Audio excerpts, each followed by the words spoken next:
Buenas tardes. Quiero agradecer al Centro de Estudios de Historia Religiosa, al doctor Matos Ferreira y al maestro Miguel Rodríguez Lorenzo la invitación, la gestoría, que pueda yo estar aquí, al doctor David Sampaio Barbosa la deferencia de estar aquí en la mesa. Realmente es un honor para mí. Y bueno, lo que voy a presentar, cuando me planteó Miguel la posibilidad, me puse a pensar, bueno, algo que sea de un interés común, ¿no? O sea, México, Portugal, no únicamente las experiencias novohispanas.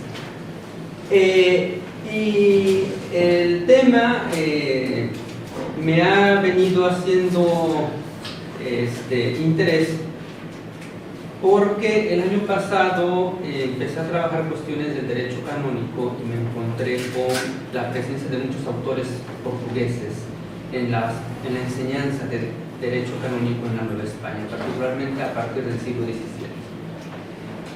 Lamentablemente, la historiografía mexicana, de hecho yo creo que la historiografía en general en Hispanoamérica, coloca en un solo lugar, como si fuera en una sola bolsa, a los autores que llegan allá, a la gente que se lee, como parte de la conquista española, y no se establecen las diferencias de la procedencia y las formaciones académicas, que hay autores que son portugueses y otros que son netamente españoles, incluso de algunos españoles cuya formación, cuya elaboración intelectual, cuyo trabajo intelectual se desarrolló en las universidades de Portugal.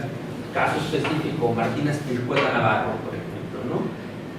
Está en Coimbra, ahí desarrolla mucho de su actividad intelectual, y durante el siglo XVI, para la evangelización fue muy importante porque su manual de confesores, entre 1524 y 1585, fue el manual oficial para los párrocos.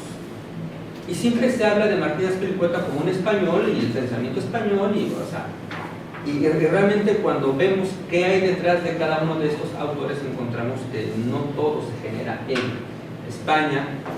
Se puede hablar, por supuesto, de la influencia de la escuela de Salamanca, pero no se atiende con la debida profundidad y con toda su complejidad las transferencias y los diálogos culturales entre Portugal y España, que después van a expresarse en el mundo colonial americano, tanto en Brasil como en el mundo hispanoamericano. Me parece que los historiadores de Hispanoamérica, hablo en el caso específico de México, tenemos esta necesidad y esta deuda con la misma historia, ¿no? De ir aclarando estas cosas. Ahora, el caso que les voy a platicar en concreto, que quiero compartir con ustedes hoy, es un poco más tardío y sin embargo tiene que ver con la misión, porque también el proceso de evangelización no solamente podemos limitarlo al siglo XVI. Creo que también es algo que necesitamos revisar. En la iglesia de Hispanoamérica, en el caso particular que conozco, que es el de la diócesis de Puebla, que fue la diócesis más importante de la Nueva España, hay una serie de reformas. Y estas reformas no solamente son de gobierno eclesiástico, sino también de pastoral. Y eso pasa por la manera en que los obispos descubren, a través de sus visitas, que los pueblos de indios pues no son tan cristianos como se supone que eran. Que los pueblos de indios tienen una práctica religiosa que en mucho está distante de las formas litúrgicas que existen en esa época, que son las del Concilio de Trento, por supuesto, porque además a veces pensamos que llegaron los frailes, se evangelizaron y estuvieron ahí junto a los indios, ¿no?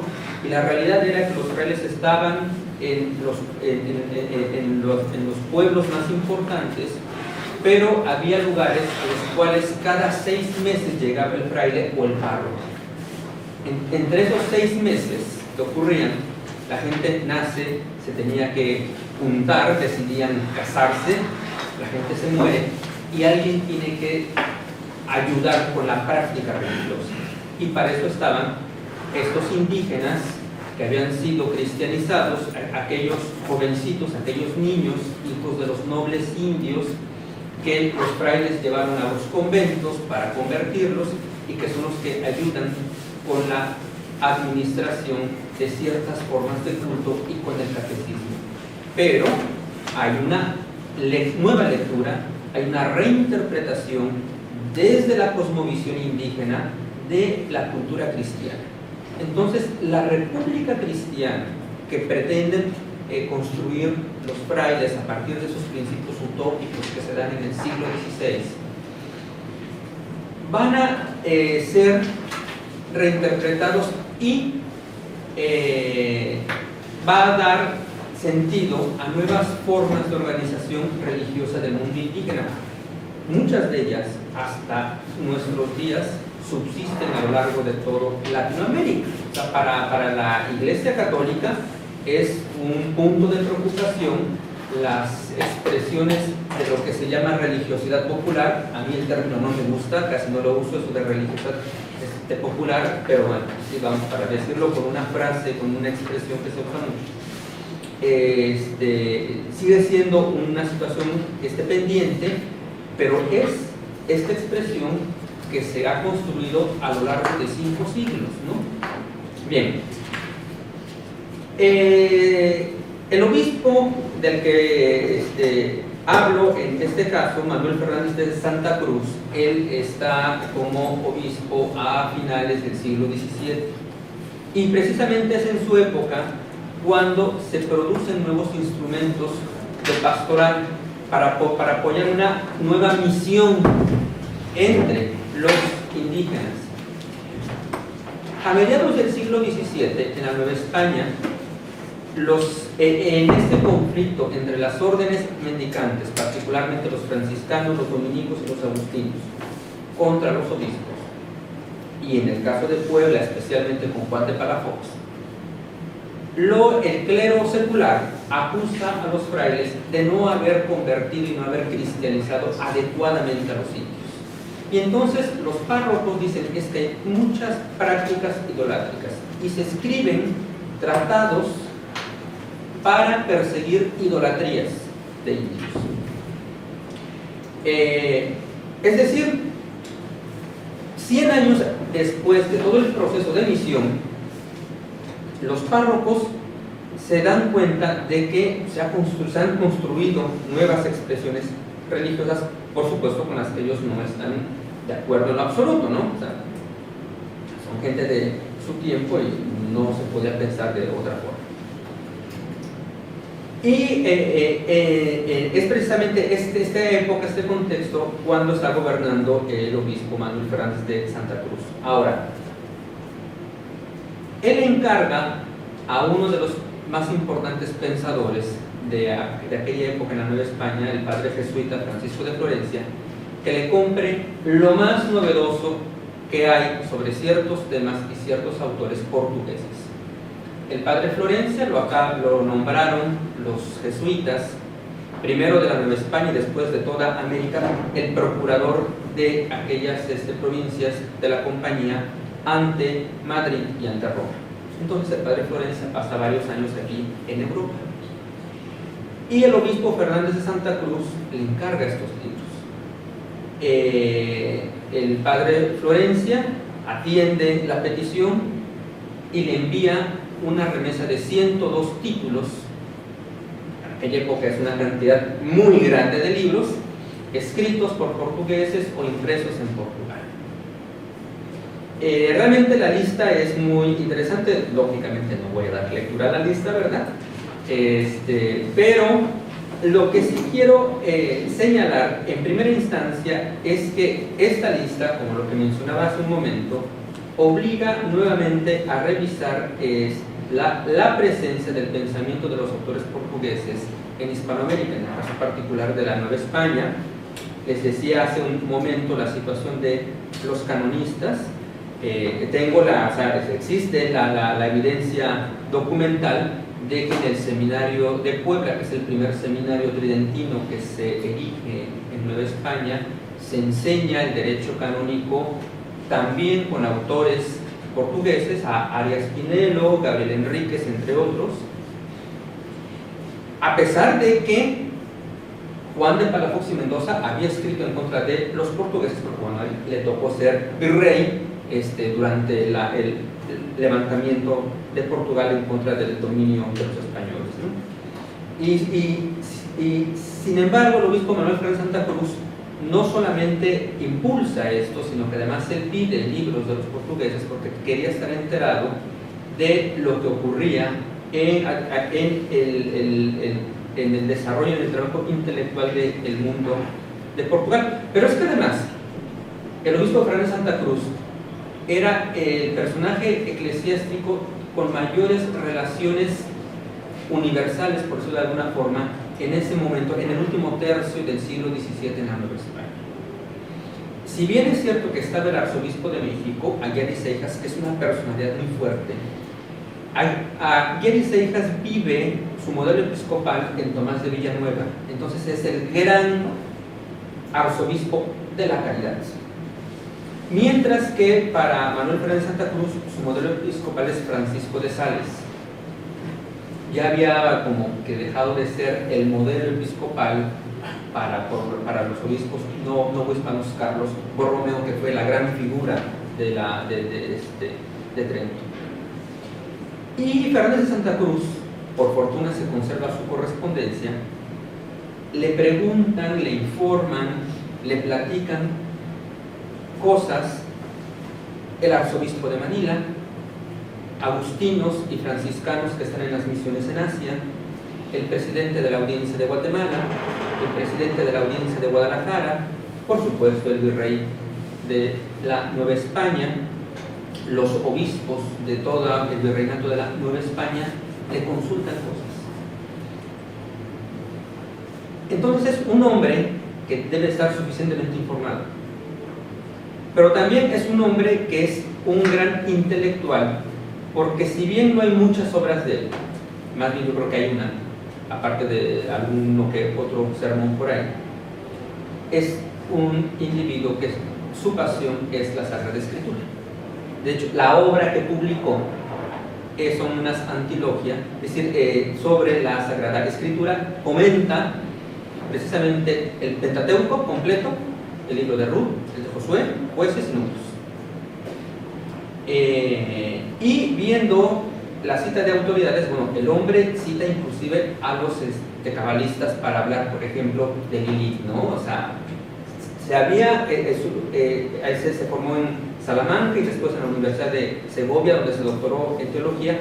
Es un individuo que tiene claridad de pensamiento y precisamente está mostrando a través de esta obra esta universalidad y esta sensibilidad frente a aquellas expresiones intelectuales que no sean únicamente las españolas, lo cual es bastante interesante para finales del siglo XVII en la Nueva España.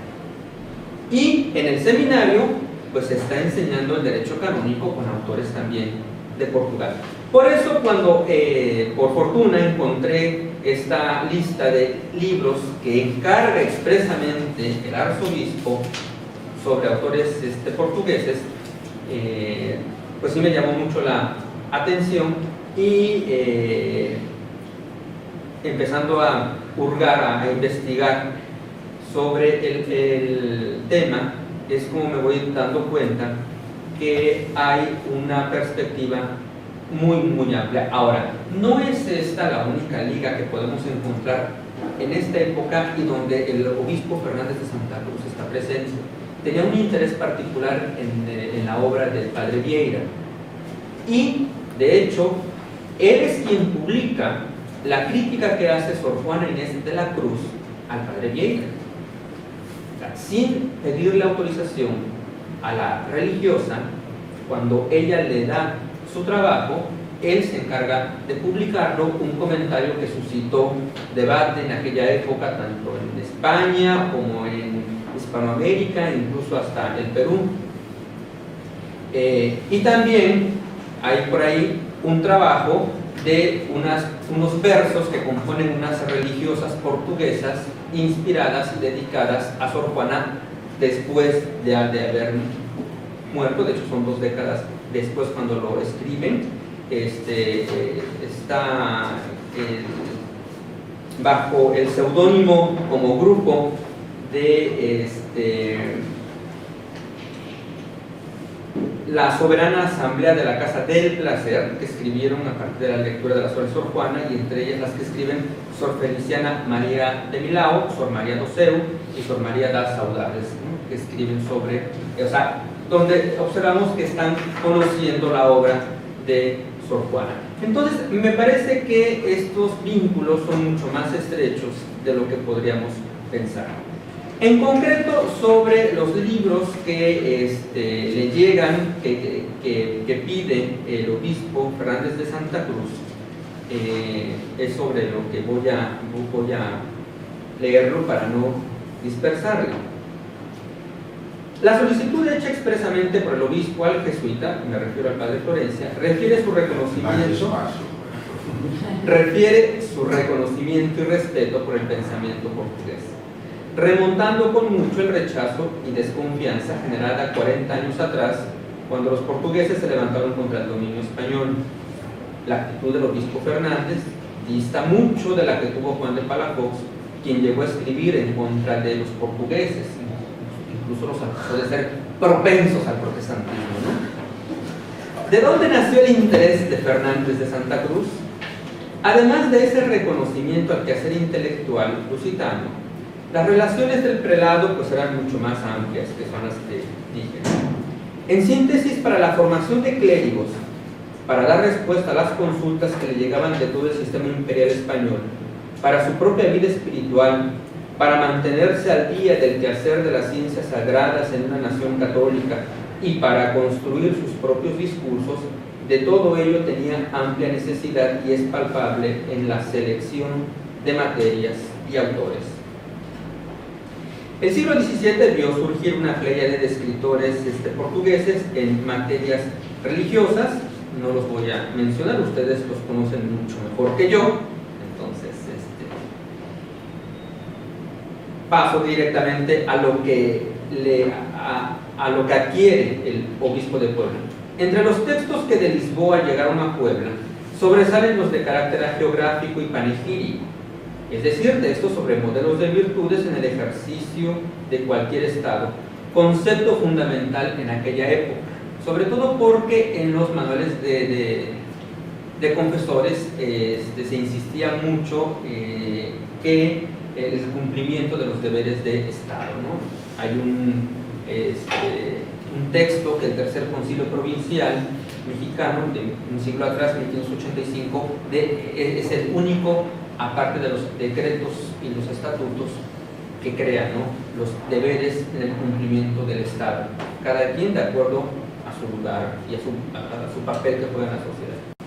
Entre las vidas de santos se encontraban las de la princesa Juana de Portugal, San Victoriano, Rosa de Viterbo, Toribio de Mogrovejo o la peruana Rosa de Lima, y la exaltación de las virtudes de Luis Álvarez de Tabora, el maestre de la Orden de Malta Luis Méndez de Vasconcelos, y de la princesa de Portugal Isabel de Saboya.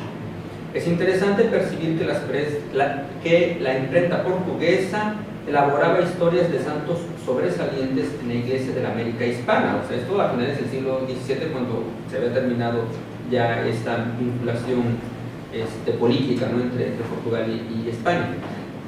También en Portugal era una etapa en que la geografía crecía con la promoción de quienes se les estimaba por santos, ¿no? Igual que España, pero sobre todo igual que Hispanoamérica, hay una necesidad de que existan santos reconocidos de manera oficial por la Iglesia. En medio de esta atmósfera resulta comprensible que autores como Francisco de Macedo y Antonio de Sousa de Macedo dedicaran su atención a personajes hispanoamericanos. Además, las agiografías colectivas, como el Agiologio Lusitano de George Cardoso, que es otro de los libros que llega a Puebla. La historia fue otro de los aspectos que mayores título representó en la compra de Fernández de Santa Cruz, entre ellas los nuevos volúmenes de la monarquía lusitana, la nobiliarquía portuguesa, las epanáforas escritas por Francisco Manuel de Melo, así como las biografías de monarcas como Pedro I y especialmente Juan IV. Las misiones en América y Asia sin duda ocupan uno de los sitios más relevantes. Textos sobre las misiones de los jesuitas en Brasil y la Nueva Lusitania de Francisco de Brito, la relación de la visita del cardenal Rogemont hecha a China, así como la obra completa de Manuel de Faria y Sousa hacia Portuguesa. Los textos de exaltación misional ponen énfasis en el martirio sufrido por los propagadores de la fe, como el caso de Ignacio de Acevedo y sus compañeros que murieron en el Atlántico en manos de los corsarios cuando iban camino a las misiones de Brasil, y de los diversos mártires portugueses que murieron en las misiones de Asia. Estos libros, que hablan de misiones en tierras lejanas al obispado de Puebla, tenían importancia para el obispo Fernández de Santa Cruz, ya que él estaba al pendiente de las misiones que las órdenes religiosas desarrollaban en Asia. Esto mediante contacto con algunos religiosos que le daban información de los progresos y dificultades en las regiones donde buscaban extender el cristianismo. Y hubo casos en los que él dio respuesta a las cartas que le remitían. Allí vertió su opinión, para lo cual le resultaba indispensable estar bien informado. Era tal su interés que hizo copiar fragmentos de obras que se habían publicado y además las noticias manuscritas que le llegaban desde tierra de misión. Su breve experiencia como obispo de Nueva Galicia, una diócesis que está hacia el norte de la Nueva España, no lo que ahora es Guadalajara, y muy vinculado a lo que ahora es la frontera con los Estados Unidos, le permitió observar que en territorio novohispano era necesario aplicar nuevas estrategias misioneras. Su magnífica relación con los jesuitas, a diferencia de Palafox, por supuesto, motivaba el interés por las misiones en Brasil. La lectura de estos libros no era solo curiosidad, sino instrumento necesario para que el obispo Fernández pudiese construir un criterio y así responder a las dudas que le eran presentadas. Asimismo, le daba ideas para emplazar estrategias misioneras en su propio obispado.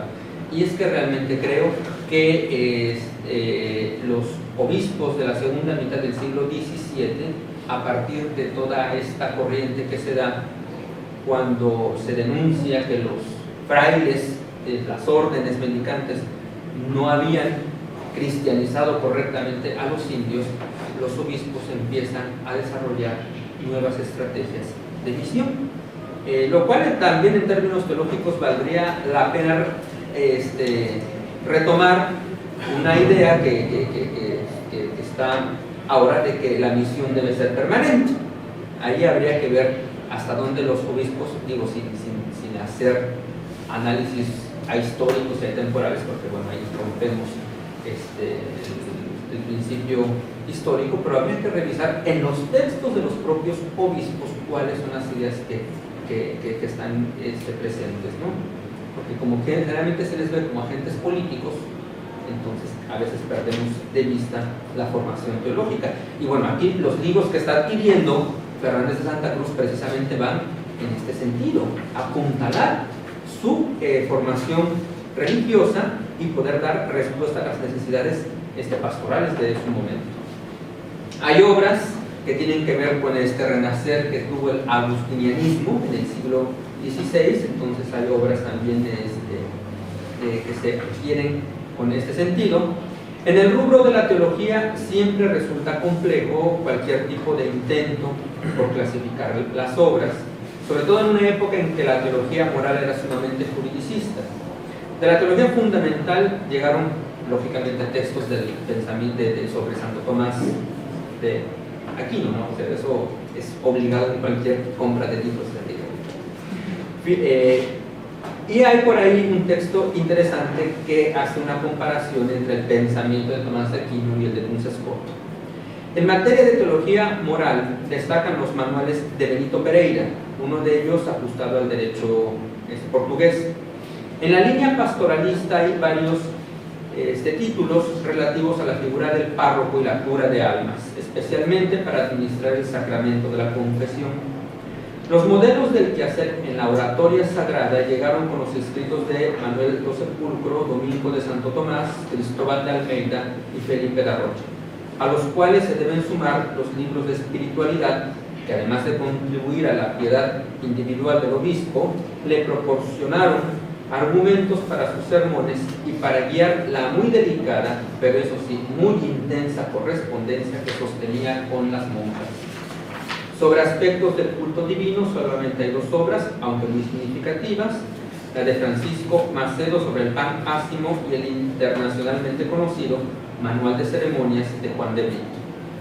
Las letras profanas son relativamente escasas, solo 5 libros en un universo de 102 títulos, escritos por Francisco Manuel de Melo y Joao Franco Barreto.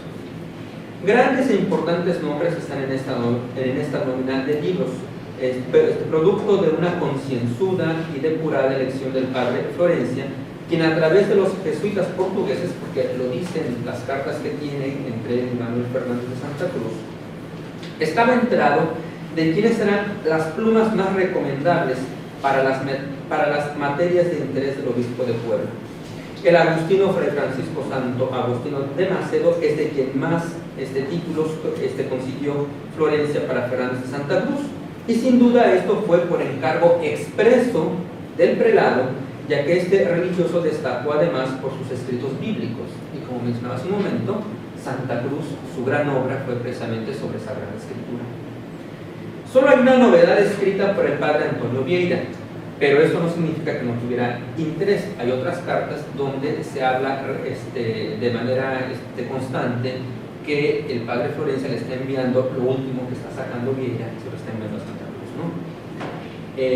Otros autores que están en esta lista: Correia de la Cerda, Francisco Aires, María y Sousa, Benito Pereira, Luis Álvarez, por mencionar solo algunos, cuyas obras fueron impresas en Coimbra, Évora o Lisboa, en los talleres de Joao Galván, Domingo Carneiro, Enrique Valiente de Oliveira y mayoritariamente en los talleres de Antonio Grasberg de Melo y Joan da Costa. En la selección y adquisición de estos libros confluyeron dos mentes y perspectivas distintas. Por un lado, la del jesuita Francisco de Florencia, un erudito poseedor de una visión universal gracias a los cargos en Europa que le confió la provincia mexicana de la Compañía de Jesús y las relaciones que sostenía con sus hermanos de hábito tanto en Nueva España como en Europa. La otra mente, la aguda mirada del obispo Manuel Fernández de Santa Cruz, formado en importantes universidades españolas, propietario de grandes dotes intelectuales y de un carácter pastoral sólido, con amplitud de miras y contactos con personalidades de Europa, Hispanoamérica y Asia. Hay una perspectiva universal en ambos, un reconocimiento a la calidad de la producción intelectual portuguesa y un interés por las acciones que el Reino de Portugal tenía en las fronteras de los territorios pertenecientes a la corona española. La mayoría de estos libros que viajaron de Lisboa a Puebla fueron leídos por el obispo Santa Cruz. Lo que voy a, el siguiente paso en este proceso de investigación es revisar puntualmente la Santilogia, precisamente, para ver cómo se plasma esto, ¿no? Tenía yo la duda si los libros habían llegado a Puebla, porque en la correspondencia nunca lo señala. Llega un momento en que el obispo le pregunta a Florencia: bueno, ¿y mis libros cuándo llegan?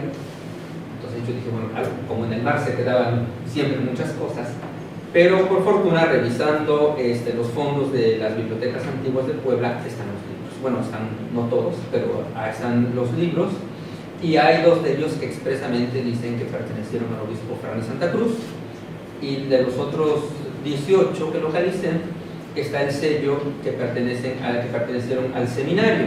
Era costumbre que los obispos al morir donaban su biblioteca al seminario tridentino, lo que ahora se conoce como seminario palafoxiano.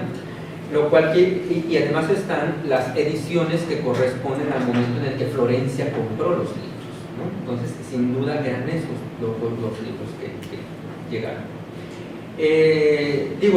No puedo ampliarme demasiado. Si alguien tiene interés en particular, puedo dejar la lista de los libros, de los 102 libros que se compraron, que viajaron de Lisboa a Puebla, para que vean qué autores y qué títulos en concreto fueron. Lo que sí puedo señalar ya para cerrar y a manera de síntesis es de que hay textos obviamente de derecho canónico, lo cual refuerza lo que he estado encontrando respecto de que los canonistas lusitanos también están presentes en la enseñanza del derecho canónico en la diócesis de Puebla, y yo no dudo que también esto está ocurriendo en la Nueva España. Lamentablemente en México la historia del derecho canónico prácticamente no existe, por una cuestión de la tradición liberal en el país en cuanto a los estudios de historia. Todo lo que tiene que ver con historia de la teología, historia del derecho canónico, apenas se está empezando a tocar. Durante el siglo XX esto era impensable. Entonces, yo no dudo que esto también esté ocurriendo en el Arzobispado de México, que era la otra entidad religiosa importante. Y en el caso de la misión, precisamente los textos de espiritualidad, los textos para la administración de parroquias que encarga Santa Cruz, tienen que ver con estas nuevas estrategias misioneras que el obispo va a establecer en los últimos 10 años de su gestión en la diócesis, para tratar de dar respuesta a esta situación de que los indígenas pues iban por su lado en su práctica religiosa solamente parecía que cuando el obispo llegaba en visita pastoral, que solamente ocurría una vez, ¿no? Podía identificar este tipo de problemas. Entonces hay una necesidad de replantear la formación de los sacerdotes. Por fortuna para Santa Cruz el seminario ya existía, para finales del siglo XVII continúa siendo el único seminario que existe dentro del virreinato de la Nueva España, el de Puebla, y pues estas nuevas lecturas sin duda van a permitir que se planteen nuevas estrategias de misión. Y es que además en la visita pastoral que hace Santa Cruz se pone en evidencia. Impensable que hubiera pasado obviamente esto con Juan de Palafox. Santa Cruz se va a visita pastoral y se va con algún padre jesuita para que haga trabajo de misión. Estas misiones que hacen los jesuitas de tipo urbano, Santa Cruz las promueve en el ámbito de la República de Indios, en los ámbitos rurales de su diócesis, como una manera de tratar de revertir este proceso que ya para esa época era imposible de detener, donde los indios están haciendo cargo de su propia práctica religiosa, ¿no? Y por supuesto, esto tiene que ver con la reflexión teológica que debe de hacerse sobre las respuestas a lo que se planteó desde el inicio de la expansión del cristianismo en América y en Asia: la construcción de una república cristiana. ¿Qué tipo de república cristiana entonces se ha logrado, si es que se ha logrado? ¿Y cómo se puede enderezar? No plantearía yo cuál construir, porque en aquella época no se planteaba una alternativa. Una alternativa se habían planteado los indígenas, ellos sí, pero la estructura eclesiástica no se iba a plantear una alternativa. Había la de Trento, no podía ser de otra forma, ¿no? Pero había que dar respuesta y establecer estrategias que permitieran corregir los errores que se señalaba que se habían cometido, ¿no? Entonces, en ese sentido, me parece que sí, la lista de libros, más allá de la curiosidad, más allá de que puede verse como los estudios de circulación de los libros y la imprenta y la biblioteca y el quehacer intelectual, que sobre eso se ha trabajado ya bastante en ambos lados del Atlántico, tanto aquí como en México. Creo que ha sido uno de los temas más socorridos en la última década, por lo menos en México, la historia de la imprenta y las bibliotecas. Aquí lo que estamos tratando de plantear es, por un lado, sí distinguir a los autores y distinguir su procedencia, ¿no? Aquí, por fortuna, es muy clara la petición del obispo Fernández: libros de Portugal y de autores portugueses. Entonces, en ese sentido, hay una ayuda. Y en segundo lugar, no solamente ver al obispo como un erudito que tiene curiosidad por una cultura ahí, ¿no? Sino, o sea, los libros son para algo. Y entonces a un individuo que se le puede calibrar, se le puede medir la formación y el desarrollo de su pensamiento teológico y de su pastoral, creo que bien vale la pena ver la influencia de estos autores. Lo planteo aquí y lo digo como comentario final. En el siglo XVIII, por ejemplo, algunos canonistas como Agustín Barbosa van a tener una influencia impresionante para los grandes defensores en Nueva España del Regio Patronato. Va a ser uno de los autores más citados. Y yo, por lo menos hasta hace año y medio, yo decía, el autor español Agustín Barbosa. Ya cuando me pongo a revisar, resulta que no es español, que es portugués. Y así como él, uno de los autores muy leído por los dos grandes obispos de Puebla, que en primer lugar defendieron el patronato y uno de ellos después empujó el proceso de independencia, es precisamente Antonio Pereira de Figueiredo. Aparece multicitado por el obispo Antonio Joaquín Pérez Martínez, que es quien era obispo de Puebla cuando la independencia, de hecho él empuja el proceso de independencia, y su antecesor, Manuel Ignacio González del Campillo, ¿no? Defendiendo el patronato. De ahí que pues planteo precisamente esto, ¿no? Hay que revisar estos intercambios transatlánticos con mayor profundidad.